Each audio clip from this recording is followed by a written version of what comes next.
Okay, so I would, for anyone who wants to join Parsha, I would theoretically try to cover multiple things in KiTISSA because it's a really great Parsha, but we really don't have many days with Purim and Shushan Purim and whatever. So I feel like if we only have a few days, we should talk about the Egel, which is, the most dramatic part of this Parsha, as things go. And this is something I said last year, but it is a phenomenon in Torah that I think is always worth repeating, and since I don't see Zev, I don't feel bad repeating it from next year. So, Hashem tells, Moshe is up in Shamayim, and he tells, while he's there, God tells him that what? Please leave. Please leave. Go down. Your people are doing something wrong. Now, from here, Chazal derive that Rashi quotes it, Lech migdulatcha, right? Descend from your greatness, because your greatness is dependent on the Jewish people, which is already a fascinating theological statement about the nature of leadership, that leaders are only granted greatness because of their role as leaders. Therefore, it depends on the people. But the phenomenon I want to point out, and I've definitely talked about it before, but again, I want you to hear it, is the following. God says to him, your people have sinned, and I am going to... So what does he say? What does he say, Yosef? What does he say? Right, he says, let's see if you remember what happens, and you won't, so it'll be okay. Vaydaber Adonai el Moshe, Lech rei kishichet amcha asher ha'elita me'eretz Mitzrayim saru ma'er min hadech shir sivitim asu lahem egel masecha vayishtachavu lo vayizbechu lo vayomru eila elecha Yisrael asher ha'elucha me'eretz Mitzrayim. So God says, your people have sinned. They've been terrible. Now, what does Moshe say in response? No, go. I want you to say the wrong answer. Go. I will not hold you responsible. What do you think he says? What do you think he says? They've abandoned you. Right, everyone remembers this as Moshe says, no, don't destroy them, whatever. Right, it's wrong. And here's the phenomenon I want to draw your attention to. Pasuk Tet. No. So look at the next pasuk. Vayomer Adonai al Moshe. Re'iti Ramaz Avineam Kshorefu Vata Nichali Vicharapi Vahem Vachalei Vachalem Veseotcha Legoy Gadol. So God says to him, I've seen this people and they are stubborn. Leave me alone, and I will destroy them. What happened?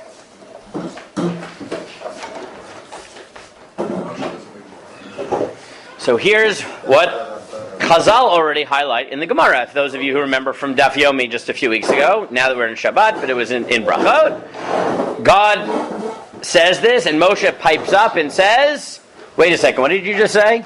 Leave me alone, and you'll destroy the Jewish people. What does that imply? But if he doesn't, then... If you don't leave them alone, then you won't destroy them. Okay, yeah.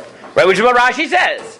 Kan patach lo petach v'odiya shedavar talui bo. God was signaling to Moshe, it depends on you. She'im mitpalelem lo yichalem. That if he prays for them, they won't be destroyed. But there's something weird here, because how many times did God speak before Moshe spoke? Twice. Very good. What does that imply? What is the methodological point I want to draw your attention to here? There's a long pause. Thank you.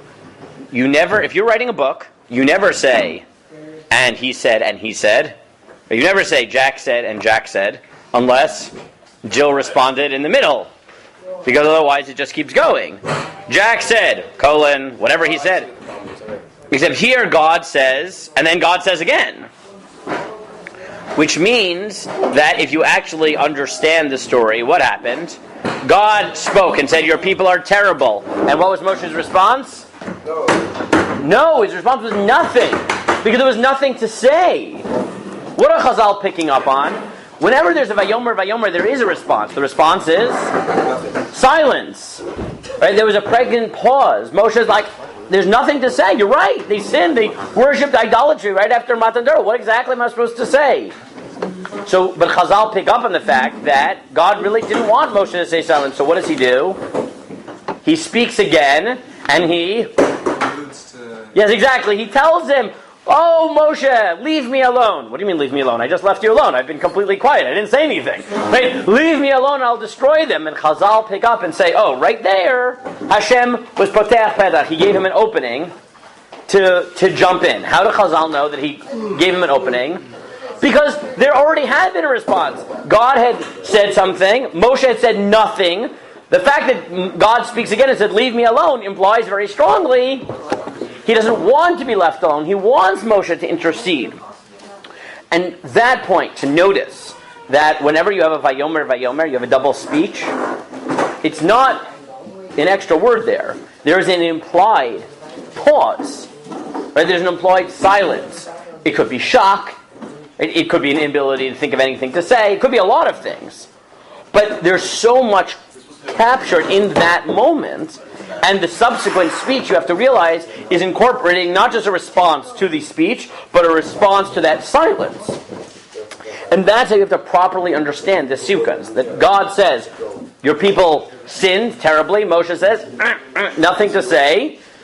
God says, oh, Moshe, just leave me alone. And he says, leave you alone? I am leaving you alone. Oh, you mean don't leave you alone? Because if I leave you alone, you'll destroy them. Okay, so now I'm going to daven. But that leads you into the next thing, which is, wait a second. It's true that now God has invited him to speak by saying, leave me alone, which implies if I don't leave you alone, you won't destroy the people. But what is he possibly going to say in a moment where there's nothing to say?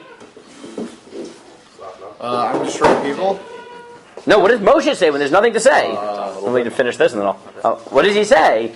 Remember, Moshe just was silent, so now suddenly Moshe has something to say. Why didn't he say it before? Because what does he say? So he has two requests. He has two arguments, neither of which are based on right. One is, you're right, we don't deserve it, but the Egyptians are going to say that you didn't have the power to take us in, meaning we totally don't deserve it, but for the sake of your own reputation, save us. Like, I know that's chutz b'dei, but like, and the other is zchut avot. Remember, you promised the avot that you would let us into Israel. So why can't God just say what he does say later on, which is, well, let me destroy them and I'll turn you into a nation? Right? It doesn't really work because you said you'd bring a nation into Israel. You know how long it's going to take to rebuild a nation? Right? If you start from one person, right? So Moshe basically says, you want me to say something, but I can't say, forgive them. They have a right to forgiveness. They don't. The only arguments he can make are, you've backed yourself into a corner because you've attached your legacy to the Jewish people. So now if you destroy them, the Egyptians will say something and you will destroy your own reputation. So for your own sake, you don't have a choice.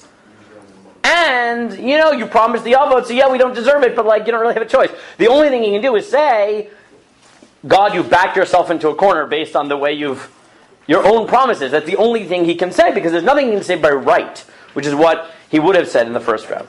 Okay, there's a lot more there, but this at least gives you a petach on the few days that we have on KiTISSA to think about this, and